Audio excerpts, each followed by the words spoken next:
Natchez, and I was in a group with Johanna and Margaret, and we are presenting on hypothyroidism. So first off, what is it? You're recently diagnosed with hypothyroidism, and that is a hormonal disorder where the thyroid gland produces an insufficient amount of thyroid hormones, which lowers the body's metabolism. And there's actually a lot of people that have a mild form of this, and it just goes undiagnosed.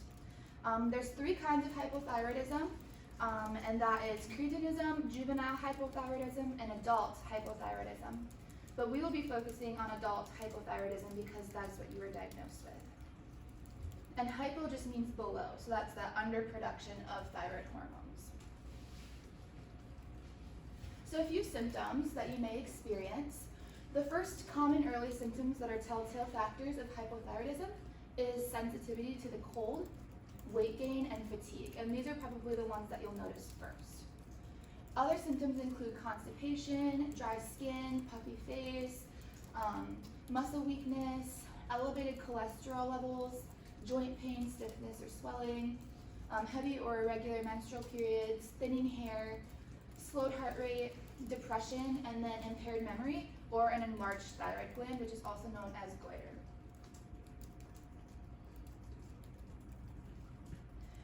So a few causes. There's three different subgroups of potential causes under adult hypothyroidism. And the first cause is primary hypothyroidism, and that is autoimmune typically. And it could be an over-response to hypothyroidism treatments. Radiation therapy, thyroid surgery, or certain medications can also cause the primary hypothyroidism. Secondary hypothyroidism is caused by failure of the pituitary gland to stimulate the thyroid, and then failure of target tissues to respond to thyroid hormones. And then tertiary hypothyroidism is failure of the hypothalamus to produce thyroid-releasing factors. So based on what causes the hypothyroidism is based on what kind you will have. So assessments and diagnosis. We'll start with a patient history to diagnose you of hypothyroidism. So we'll first start by seeing if you have a history of any of the symptoms that we previously went through, if you've had any weight gain, fatigue, even if you've had little activity, increased, like I said, weight gain, but a decreased food intake, aches and stiffness, any of those other symptoms really. And then also a loss of initiative, because all of these point towards hypothyroidism. I'll also ask if you're taking any medications that could potentially cause hypothyroidism as well. So then we'll move on to the physical exam, and for that we'll also inspect you and take a peek at any of the potential physical symptoms that you may present. So that's just looking at to see if you have a slow reflex, if you have a different speech pattern, maybe if your tongue is dry or thicker than normal, and if your skin is dry or flaky. Your face may have a distinctive appearance with thicker features or a mask-like appearance, and droopy eyelids are all common. And then we'll also do a psychosocial exam just because we want to support you and we want to make sure you're in a good mental state, because a diagnosis like this can be scary and it may seem daunting to manage, but we as your nurses are here for you through that.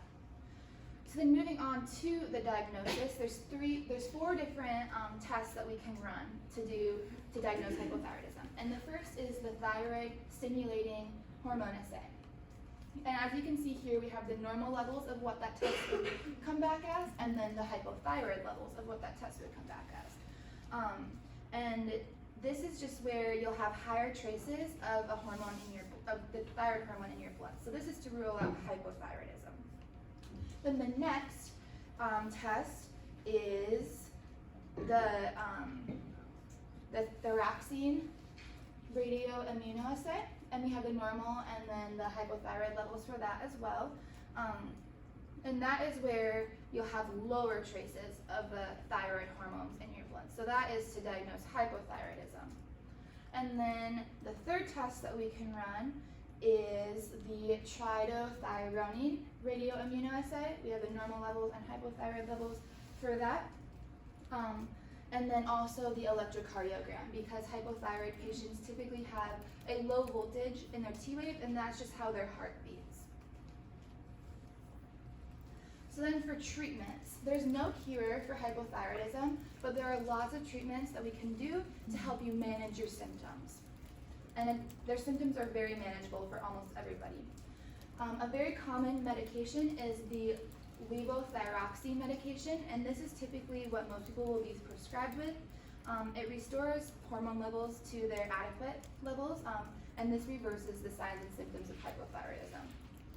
This is the #1 medication that we use to treat hypothyroidism, so this will likely be your treatment plan. There's also several other natural remedies that you can try, such as selenium, sugar restrictions, using probiotics just to restore that microbiome, since they play such a huge role in your endocrine system as well, and then vitamin B supplements. So prognosis and follow-up. About 4.6% of American population, ages 12 or older, has hypothyroidism. And an estimated 25 million people have some form of hypothyroidism, but half have not been diagnosed. And then most people take over 1 to 2 weeks to recover once they get on that medication. As for your follow-up, we'll do a hormone checkup 6 to 10 weeks after your medication dosage begins. Once you've adjusted to the medication, you can return to us for a hormone test about once a year just to make sure that that continues working. And then report any abnormal or reoccurring symptoms to your doctor immediately. And anything abnormal would just be the symptoms that we mentioned earlier, such as weight gain, fatigue, aches and pain, depression, and or mood swings. So, these are our sources if you'd like to learn more about hypothyroidism.